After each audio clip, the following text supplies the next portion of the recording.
এই নাসির ভদ্রলোকটা কি?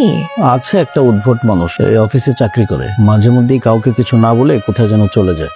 আপনি আজকে জয়েন করেছেন তো আস্তে আস্তে সবকিছু জেনে যাবেন। উনি কোথাই চলে যায়? উনি কোথায় চলে যায় সেটা কেউই জানে না। তাছাড়া ওনাকে প্রশ্ন করলে উনি আবল তাবল উত্তর দেন। ইন্টারেস্টিং। আপনার কাছে এটা ইন্টারেস্টিং মনে হচ্ছে? আরে আপনি এটাকে বলতে পারেন ইরিটেটিং। ওনার জন্য আমরা বকা খাই বসের কাছে। আচ্ছা তুই বাইরে যাবি, যা, অন্তত বসকে বলে যা কোথায় যাচ্ছিস, কি করছিস। না, তার কিচ্ছু সে করবে না। আর তাকে না পেয়ে বস আমাদেরকে বকা দিল। ওই যে এসছে। স্যার আপনি কোথেকে ছিলেন? বস তো আপনার উপর সেই রাগ করেছে, আমাকে ভুলেছে। আপনি আসা মাত্র তার সাথে দেখা করবেন। যাচ্ছে। এ ভিজা শরীরে যাবেন নাকি? আমি তো অফিসে বাড়তি জামা কাপড় নিয়ে আসি না, তুমি নিয়ে আসো। আমিও তো নিয়ে আসিনি। দেখেছেন, ভেজা কাপড় নিয়ে অফিসে ঢুকে গিয়েছি। আসুন। কি ব্যাপার আপনার এই অবস্থা কেন? কি অবস্থা? কি অবস্থা বুঝতে পারছেন না? এরকম ভিজে কোত্থেকে এলেন? একটু বাইরে গিয়েছিলাম স্যার। সেটা আমি জানি আপনি বাইরে গিয়েছি। অফিসের কাজ বাদ দিয়ে বাইরে কোথায় গিয়েছিলেন জানা যাবে? হাঁটাহাঁটি করতে। কি দারুণ সংবাদ! মাস শেষে আপনাকে বেতন দেওয়া হয় কি অফিসের কাজ বাদ দিয়ে হাঁটাহাঁটি করার জন্য? কি ব্যাপার আপনার জুতা কোথায়? হারিয়ে গিয়েছে। বাহ চমৎকার! তা কবে হারিয়েছেন জুতো? 3 দিন আগে। জুতো না পরেই 3 দিন ধরে অফিস করে যাচ্ছেন? জি, আমি গত 2 দিনও জুতো ছাড়াই অফিসে এসেছি, আপনি হয়তো খেয়াল করেননি স্যার। আরে কাল সকালে রেডি করে নিয়ে আসবেন। কাল সকালে কেন, এখনই করে দিই। এই ভিজা শরীরে কাজ করবেন আপনি? ফাইজলামি করেন? যান, কাল যদি জুতো ছাড়া অফিসে আসেন আমি কিন্তু একদম আপনার চাকরি খেয়ে ফেলবো। এটা আপনার শরীর তো পুরোপুরি ভেজা, ঠান্ডা লেগে যেতে পারে তো। মাছটা মুছে নিন। আজব মানুষ তো, সুমান দিলাম, এক থ্যাঙ্কসও দিল না। এত আজব ভাবার কোনো কারণ নেই, উনি মানুষটাই এমন। আর ওনাকে দেখে তো অবাক হবেন না, যত কম অবাক হবেন ততই মঙ্গল। উনি এমন কেন? বললাম না, উনি মানুষটাই এমন। আপনি তো মাত্র জয়েন করেছেন, আস্তে আস্তে কত কিছু দেখতে পাবেন, দেখবেন আর অবাক হবেন।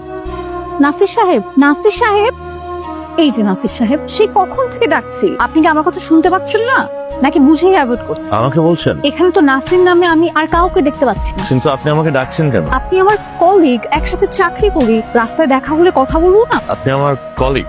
আপনি কি সত্যি আমাকে চিনতে পারছেন না, নাকি না চেনার ভান করছেন? আজকে অফিসে আমি আপনাকে রুমাল দিলাম, আপনি আমাকে রুমাল ফেরত না দিয়ে, থ্যাঙ্কস তো না দিয়ে চলে গেলেন। এখন মনে পড়ছে? ও হ্যাঁ, সরি, ভুলে গিয়েছিলাম। কেমন আছেন? আমি কেমন আছি মানে?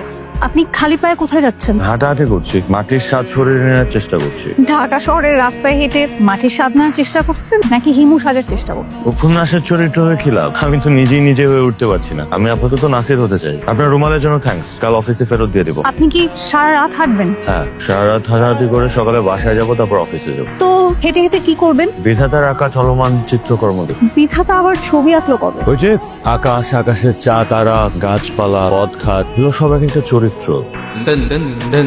কি ব্যাপার নাসির সাহেব, কোনো সমস্যা? হাঁটাহাঁটি করছেন কেন? নতুন জুতো কিনেছিলাম তো, তাই একটু হাঁটাহাঁটি করে দিচ্ছি। এটা আপনার নতুন জুতা? জি ভাই, আপনার রুমালটা আজকে ভুলে বাসায় ফেলে এসেছি, কাল নিয়ে আসবো।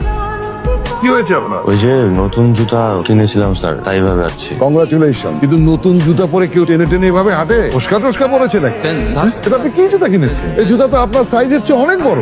জি বস, একটু বড় সড়ো দেখে কিনলাম, একবারে ঝামেলা মিটিয়ে ফেললাম। একবারে ঝামেলা মিটিয়ে ফেললেন মানে? What do you mean? Boss, আমি তো আসলে প্রথমে খরম কিনতে চেয়েছিলাম, গিয়েছিলামও, কিন্তু খরম পাইনি। তখন এই জুতাটা দেখালো, বললো এটা বেশ টেকসই হবে। এই চিন্তা করলাম একবারই বড় সাইজেরটাই নিয়ে নিই, যদি ভবিষ্যতে আমার সন্তানরাও পড়তে পারে। তবে খরম পেলে অবশ্য ভালো হতো। ফাইজলামো করেন? না স্যার, সামান্য রসিকতা করলাম। রসিকতা আমি জি স্যার, ফাইলটা কি রেখেই যাবো? না, রসিকতা করতে করতে ফাইলটা খেয়ে ফেলে। কাজ কমপ্লিট হয়েছে? না, সামান্য বাকি আছে। যান, কমপ্লিট করে নিয়ে আসুন। মির্জাফর, একেবারে নীল চাষ করানো ইংরেজ বর্বর। উনি এগুলো কাকে বলছেন? বসকে বকা দিচ্ছে। বস কিছু বলবেন না? বস জানে যে উনি বসকে বকা দেন, বস অভ্যস্ত। করি শত্রুর সাথে গলাগলি ধরি মিট। কোথায় যাচ্ছেন? নিশ্চয় হাঁটতে যাচ্ছেন। হ্যাঁ, হাঁটাহাঁটি করবো, কিন্তু হেঁটে হেঁটে কোথায় যাবো সেটা জানি না। আপনি কবিতা টবিতা লেখেন তাই না? কবিতা লেখার মতো মেধা নেই। তাহলে আপনার কিসের মেধা? হাঁটার? শোনেন, যারা আমার মতো চাকরি করে তাদের শুধুমাত্র চাকরি করা ছাড়া আর কোনো মেধাই বাকি থাকে না।